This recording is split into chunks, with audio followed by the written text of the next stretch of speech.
Madurai railway காலனியில் உள்ள உதவி பொறியியல் பிரிவு அலுவலகம் முன்பாக டிஆர்இயூ சிஐடியு ரயில்வே சங்கங்களின் கூட்டமைப்பு சார்பில்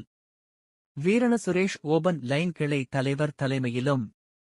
கருமலைக்கண்ணன் கிளை பொருளாளர் முன்னிலையிலும் கண்டன ஆர்ப்பாட்டம் நடைபெற்றது. ஆர்ப்பாட்டத்தில்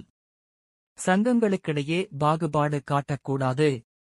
தொழிற்சங்க போர்வையில் வேலை செய்யாமல் சுற்றித் திரியும் நபர்களை வேலை வாங்க வேண்டும், வந்தே பாரத், தேஜாஸ் போன்ற அதிவிரைவு வண்டிகள் பாதுகாப்புடன் பயணம் செய்வதற்கான முக்கிய பதவியான கீமன்களை பரவலாக நியமனம் செய்ய வேண்டும்,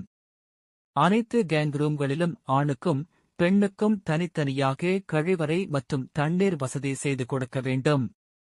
உள்ளிட்ட கோரிக்கைகளை வலியுறுத்தி கண்டன கோஷங்களை எழுப்பினர்.